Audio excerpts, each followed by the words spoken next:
It's your old pal, Trusty Justy here, and today's question is, should you buy the Analogue Duo? Hello, I'm Ryan, head of studio at Retroware, and there is a new FPGA console out, and it is the Analogue Duo.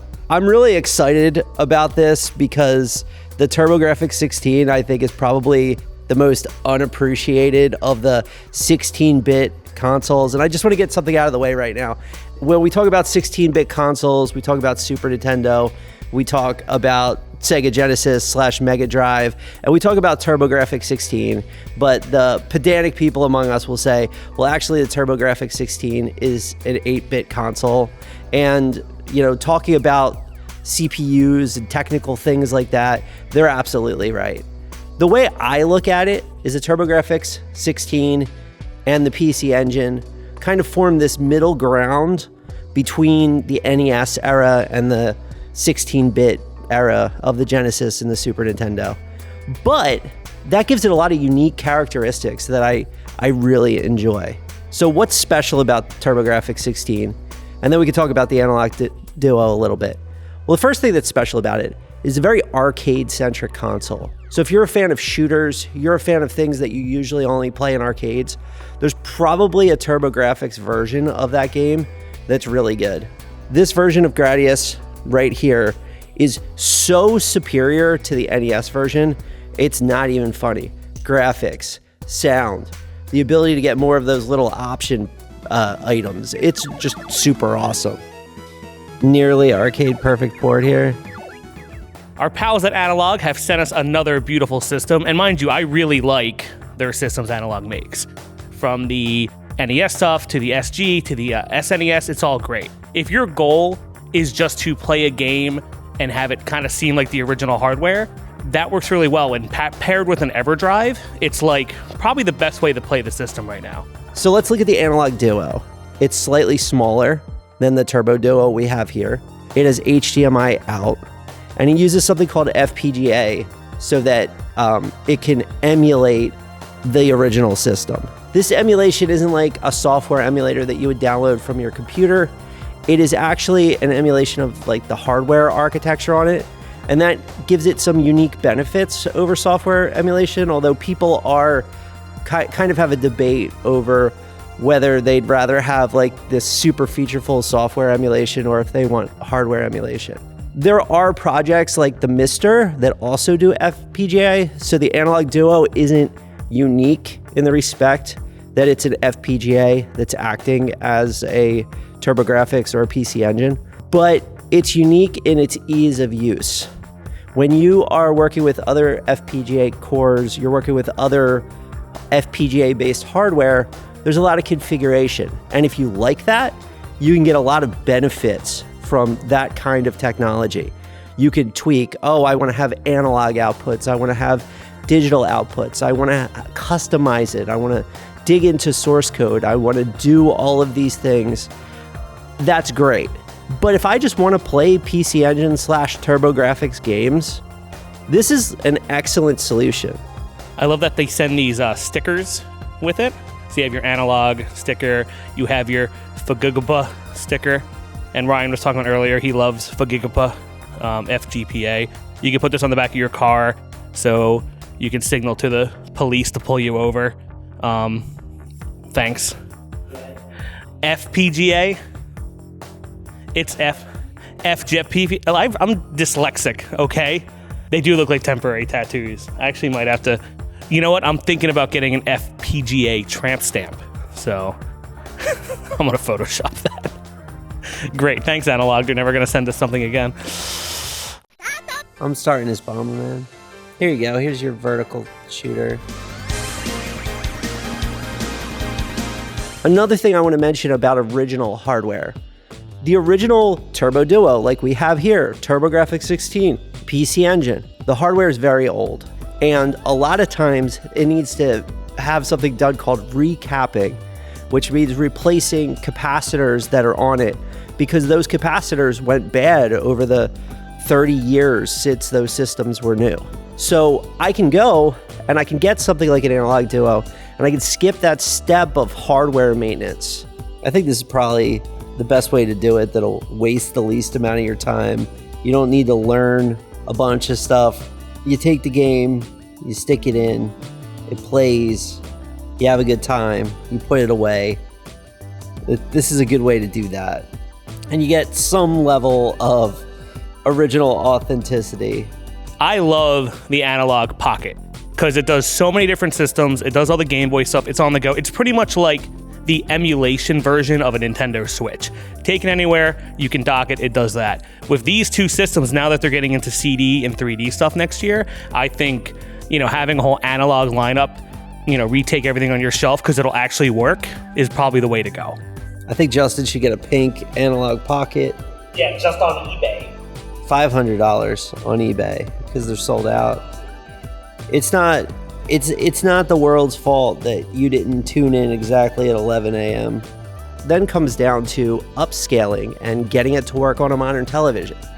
If you don't have a retro television, if you don't have something that supports a composite input, which is that yellow, red, and white plug that you have, you're going to have to put some device in between. And there's some amazing devices that can make the old consoles look super amazing and super up to date.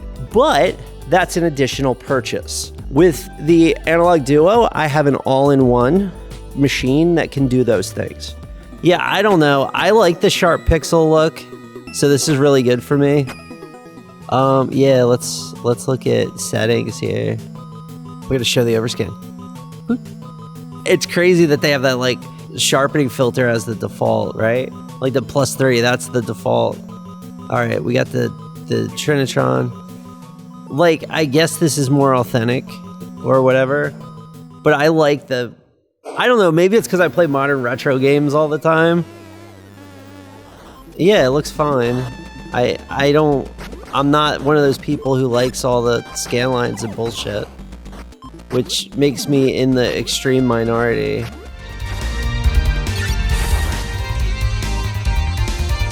Another issue when you're looking at retro consoles is input. The Turbo Duo, the TurboGrafx, you'll notice that input was something that was very hard for those systems. If you're looking at the Turbo Duo here, I think it only has one plug. And that meant that everybody who was working on the original console, they had to use a multi-tap to allow multiple controllers. But in the case of the Analogue Duo, I can connect Bluetooth devices like this 8-bit Do controller to it directly, and I can play it kind of as a modern console. Apparently, a lot of people found out that the power brick for this and the USB cable definitely use the ones that it came with, because if you try using other stuff, kind of like the other systems, had like just a regular USB power, it doesn't like that. Though that is better than this honker of a power brick that the Duo has, so, we revolutionized that a little bit, so thick. You need the thick boy cable. Thick. I think Konami was probably the best third party for this. The X. Look, it's actually like shot for shot Castlevania 2. A town in Castlevania 2. Like, you could find out like which town it is. Oh, I love how his life bar shatters when he dies. That's cool. This is shot for shot Castlevania 1 now. Like, that's like where the dogs are and stuff. The other thing is, there's a lot of different form factors that come into the TurboGrafx and the Turbo Duo. There was CD-based games, which required either on the original TurboGrafx you to have an additional add-on. And let me tell you, the Turbo CD is a big pain. It's a big pain to get working. And, in prior shows that we've worked on and things like that, we've always had technical issues when it came to Turbo CD. That doesn't mean that you won't be able to find one that works perfectly. CD-based games, that's part one. The second part is the HuCard based games. And those are like this one right here. It's the cartridge for TurboGrafx is kind of interesting. It's actually a card based system like this. And I thought that was really cool because, you know, before we had SD cards and compact flash and stuff like that, there really wasn't a lot of companies doing those kind of solutions. So it kind of just feels futuristic. I know it's kind of funny in 30-year-old hardware, but it kind of feels futuristic to use those cards because they're thinner than even a Game Boy cartridge. But anyway, the point I'm making is the Analogue Duo can use all of the different games. So if you have a game that's in that TurboGrafx infrastructure, you're going to be able to play it. Yeah, one of the only issues here is it has a rough time with the EverDrive. Because of how they did the system here, it's, you know, unlike just going right into like the Turbo Duo or the regular TurboGrafx-16, it'll get slammed up, it'll get jammed up in here. And you can use this one, you can take the screws off to get it in there. But the problem there is this version of the EverDrive won't work, I believe, on the system. So you'll have to get the newest, greatest one, and then it should work. As of the making of the video, we think that the Pro model of this does work, and I saw other YouTube videos or people like Metal Jesus or GameSack or My Life in Gaming talk about that.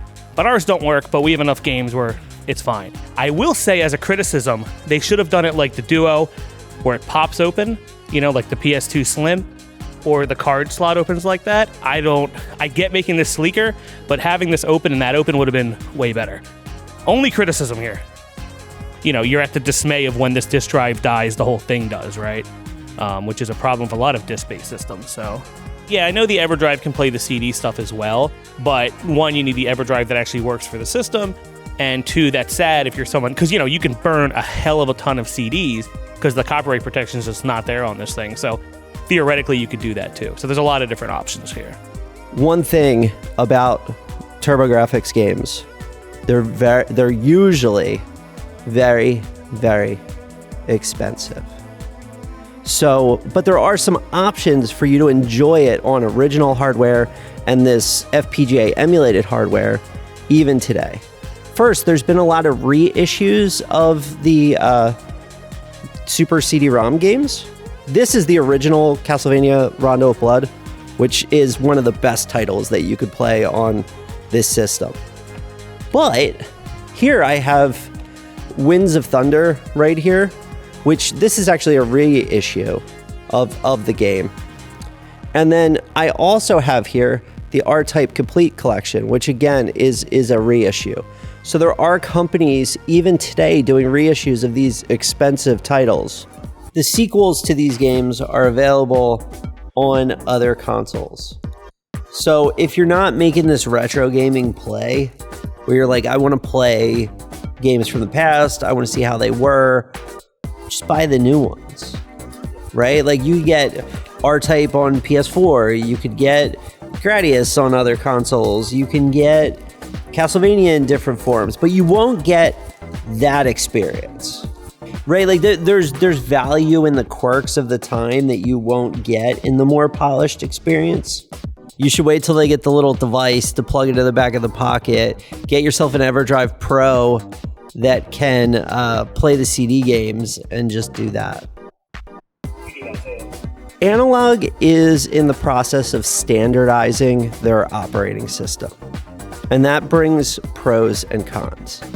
If you look at the prior Analogue FPGA devices they've launched, like the NT Mini Noir, their Super Nintendo, their Mega SG, if you look at those, they all ran their own custom operating system.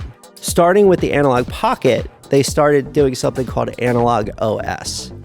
And Analogue OS, the idea was that this would be a standard operating system that would go into new analog devices.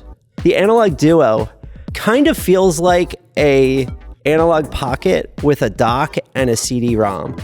But that's not a bad thing. It's very hard for small companies to maintain entire operating systems. So what this is going to allow them to do in the future is to have features that they add. If the Pocket gets it, chances are the Duo will get it. So I was happy to see that, but some are unhappy about that because they liked the individual character of the systems being preserved. Yeah, it's exactly like the Analog Pocket. Oh, I'm going to talk legal. Oh, here it is.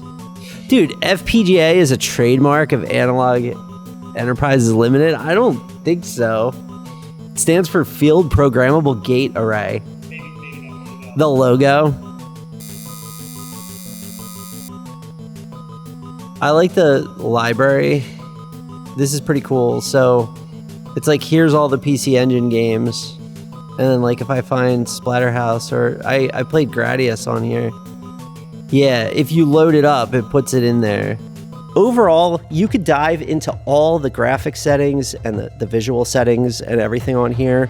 And many have, and they've made wonderful videos explaining why things look great, the size of pixels, the shape of pixels, the color of pixels, how many pixels you have, how they're formatted, how they look like TVs old and new, what is accurate, what is not accurate, HDR, 4K, all of these things.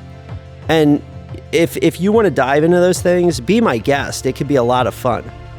But if you just want to play these games and you want to play them on something that approximates original hardware, the Analogue Duo is amazing. And I'm really happy that we had the chance to review it today. To wrap up, should you buy the Analogue Duo? Ryan says yes, and I say definitely yes. I did not experience the TurboGrafx growing up. Most kids I know did not, especially in America, where I grew up. So yeah, this is a great way to experience this console for the first time, unless you have another way to, use your MiSTer or load FPGA cores any other way. But this is a nice, perfect, almost perfect, all-in-one solution. Just like most analog products, the price is at a premium, but the products are a little premium too. So yeah, buy the damn thing. You can talk about the Hudson Soft B. Oh, we didn't talk about the Hudson B. I guess that's a you thing. No, not the beast! Not the beast! Ah!